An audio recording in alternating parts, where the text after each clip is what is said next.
नमस्कार, अपनी ढपली अपना राग के साथ मैं हूं अनुपम।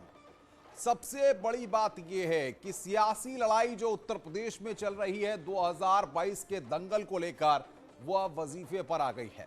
सीएम योगी ने स्कॉलरशिप को लेकर अखिलेश यादव समेत पिछली सरकारों पर जमकर हमला बोला है, निशाना साधा। सीएम योगी ने कहा कि पिछली सरकारों ने यानी कि सपा भी और बसपा भी SC/ST के बच्चों की स्कॉलरशिप को रोक दिया था। इतना ही नहीं, उन्होंने 2017 तक छात्रों के साथ भेदभाव का भी आरोप लगाया। वहीं समाजवादी पार्टी ने बीजेपी पर अब करारा पलटवार किया है। एसपी ने कहा कि चुनाव से 4 महीने पहले सीएम योगी का यह ऐलान पूरी तरह जुमले जैसा है। उन्होंने बीजेपी सरकार पर झूठ बोलने का आरोप लगाया। इसी पर हम बातचीत करेंगे खास मेहमानों के साथ, लेकिन उससे पहले आप ये रिपोर्ट देखिए।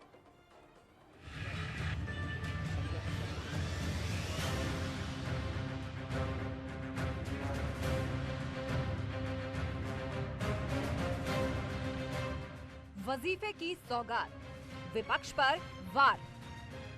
पिछले 4-4.5 वर्ष के अंदर हमारी सरकार ने 40 लाख से अधिक बच्चों को, जो पूर्ववर्ती सरकार में स्कॉलरशिप मिलती थी उससे भी 40 लाख से अधिक बच्चों को इस योजना के साथ जोड़ने का कार्य किया है। दूसरा, पिछली सरकारें भेदभाव करती थी। 2016-17 में अनुसूचित जाति जनजाति के बच्चों की स्कॉलरशिप ही रोक दी गई। सौगात या चुनावी स्कॉलरशिप, झूठ का एक और नया उदाहरण उन्होंने दिया है। रिकॉर्डेड है, विधान परिषद का मेरे सवाल का जवाब है कि सरकार ने माना है कि 9 लाख बैकवर्ड्स को छात्रवृत्ति दे नहीं पाए। शेड्यूल कास्ट की छात्रवृत्ति केंद्र आयातित होती है, जो केंद्र से आती है सीधे खातों में जाती है। तो ये केवल झूठ पर झूठ लगातार बोल रहे हैं। पिछली सरकारों में भेदभाव, और जब हम लोग 2000 मार्च 17 में आए तो मैं देख करके आश्चर्यचकित था कि उन बच्चों की स्कॉलरशिप गई नहीं थी, परीक्षाएं नजदीक आ गई थी, और फिर सरकार ने पहल करके उन बच्चों की स्कॉलरशिप को भेजने का कार्य किया। वजीफे पर सियासी वार, फिर पलटवार। सभा के चुनाव के मात्र 2.5 महीने बचे हुए। उस समय उत्तर प्रदेश की सरकार को किसान भी याद आ रहा है, गरीब भी याद आ रहा है, और SC/ST वर्ग के वो तमाम बच्चे जो 4.25 साल छात्रवृत्ति के बिना रह गए, उनके भी संकट याद आ रहे हैं। और इसी मुद्दे पर बातचीत करने के लिए हमारे साथ कुछ खास मेहमान जुड़ रहे हैं। हमारे साथ समाजवादी पार्टी के प्रवक्ता अनुराग भदौरिया जुड़ रहे हैं, अशोक पांडे भारतीय जनता पार्टी के प्रवक्ता हमारे साथ जुड़ रहे हैं, और सृष्टि कश्यप कांग्रेस की प्रवक्ता हमारे साथ हैं। सबसे पहले अनुराग भदौरिया, आपके पास आएंगे।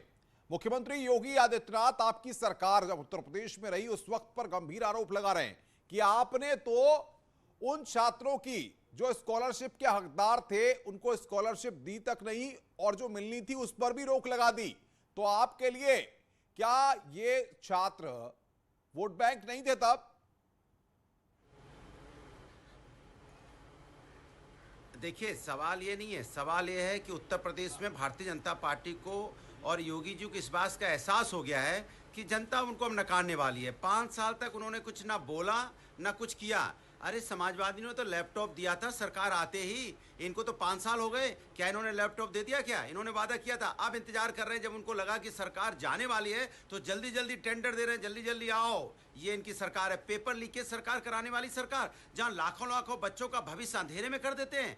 बताओ, 7-8 बार पेपर लीक हो चुका। ये सरकार लीकेज सरकार है, पेपर लीकेज सरकार है। यहाँ पे नकल माफिया, पेपर लीकेज माफिया पैदा हो गए उत्तर प्रदेश के अंदर में, जो बच्चों के भविष्य के साथ खेल रहे हैं। और यहाँ पे टीचर भर्ती में घोटाला होता है। अरे ये क्या स्टूडेंट की बात करेंगे? ये तो इनके यहाँ तो अशोक पांडे, ये तो आप ही को घेर रहे हैं।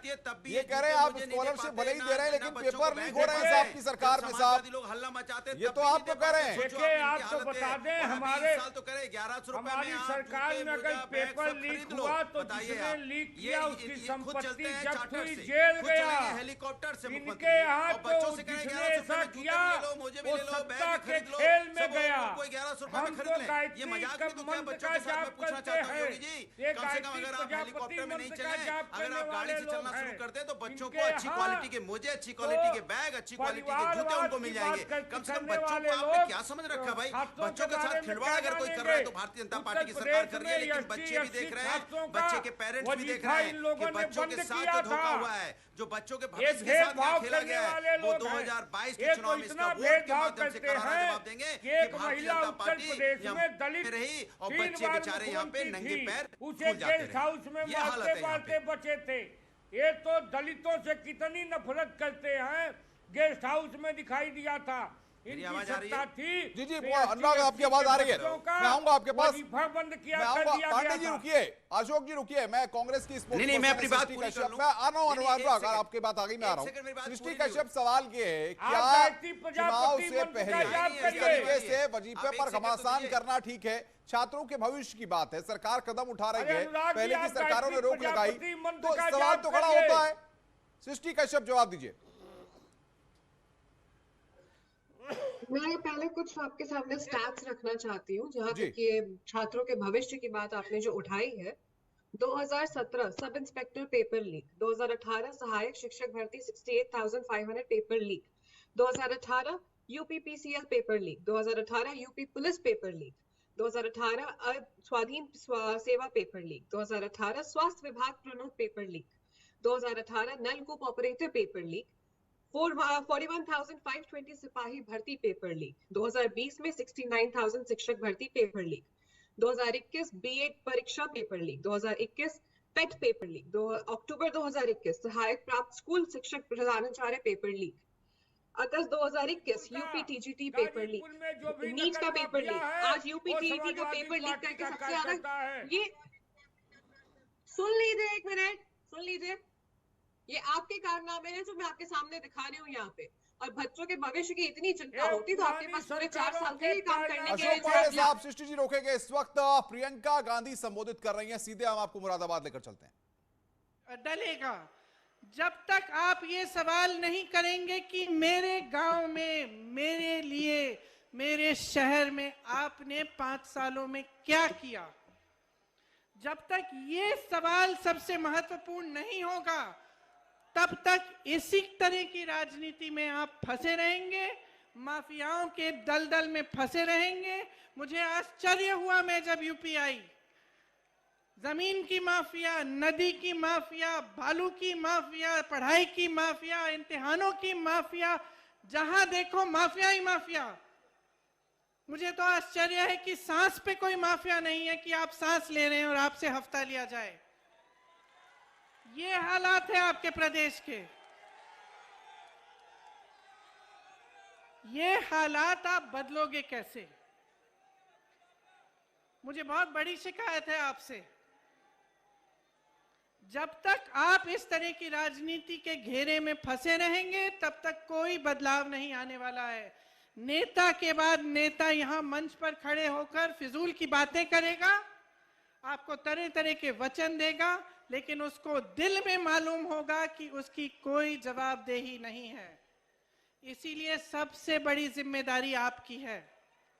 आप नेताओं को जिम्मेदार बनाओ, सिखाओ उनको कि ऐसा नहीं चलेगा। मंच पर आकर खोखले वचन बनाएं, 5 सालों के लिए आप कुछ नहीं करें, ये नहीं चलेगा। इसीलिए कांग्रेस पार्टी इस चुनाव को सिर्फ और सिर्फ विकास के आधार पर लड़ना चाहती है। हमने प्रतिज्ञाएं ली हैं। क्या प्रतिज्ञा ली है? कि हम 20 लाख रोजगार दिलवाएंगे, हर जिले में हम उद्योगों के हब लगवाएंगे। ये प्रतिज्ञा इसलिए है क्योंकि खोखला वचन नहीं है। आपको मुख्यमंत्री जी ने कहा कि किस तरह से उन्होंने वचन दिया और 2 घंटे के अंदर अंदर कर्ज माफ किए। उन्होंने आपको बताया कि किस तरह से छत्तीसगढ़ में आज कांग्रेस की सरकार 2500 रुपए क्विंटल धान खरीद रही है। तो ये कोई कल्पना नहीं है, ये सच्चाई है। अगर हम कह रहे हैं हम करके भी दिखाएंगे। देखिए, किसानों ने जो आंदोलन किया, इससे एक बहुत बड़ी बात आगे आई है कि जब आप मन बना लेते हैं, जब आप अटल रहते हैं, आप अडिग बन जाते हैं, तो सरकार को झुकना पड़ता है। सरकारों ने, किसानों ने त्याग दिया। 700 से अधिक किसान शहीद हुए। उन 700 शहीदों के लिए प्रधानमंत्री जी 2 मिनट के लिए भी संसद में मौन नहीं रहे। 2 मिनट का मौन नहीं किया, संसद में चर्चा भी नहीं की उन कानूनों पर जिन कानूनों को रद्द करने जा रहे थे। लखीमपुर के खेरी में नरसिंहार हुआ। किसानों को अपनी जीप के पहियों के तले एक मंत्री के बेटे ने कुचल कर मार डाला। प्रधानमंत्री जी ने एक लफ्ज नहीं कहा, योगी आदित्यनाथ जी ने एक लफ्ज नहीं कहा, बल्कि कुछ दिनों पहले लखनऊ आए, उनके साथ मंच पर वही मंत्री खड़े थे, आज भी मंत्री हैं, उनको बर्खास्त क्यों नहीं किया? अगर उन्होंने उन परिवारों से बात करने की कष्ट की होती जिनके बच्चे शहीद हुए, उन विधवाओं से जिनके पति शहीद हुए, तो उनको पता चलता कि वो परिवार क्या महसूस कर रहे हैं, किस संकट से गुजर रहे हैं। और उनकी एक ही गुहार है कि जब तक ये मंत्री पद पर रहेंगे तब तक हमें न्याय नहीं मिलेगा, हमें सिर्फ न्याय चाहिए। मैं ऐसे परिवारों के पास गई हूं जिनके पास कुछ नहीं है। वो कहते मुआवजा नहीं चाहिए, मुझे पैसे नहीं चाहिए दीदी, न्याय चाहिए, अपने बेटे के लिए न्याय चाहिए। इसीलिए मैं कहना चाहती हूं कि जो सबसे बड़ी बात किसान आंदोलन से ये निकली है कि शक्ति आपके हाथों में है, इस शक्ति को पहचानिए। इन 3 काले कानूनों के अलावा किसानों की बहुत बड़ी बड़ी समस्याएं हैं जिनको सरकार बार बार नकार रही है। तो प्रियंका गांधी मुरादाबाद में प्रतिज्ञा रैली को संबोधित कर रही हैं। यहां पर हम रुक रहे हैं ब्रेक के लिए। ब्रेक के बाद जल्द हाजिर होते हैं।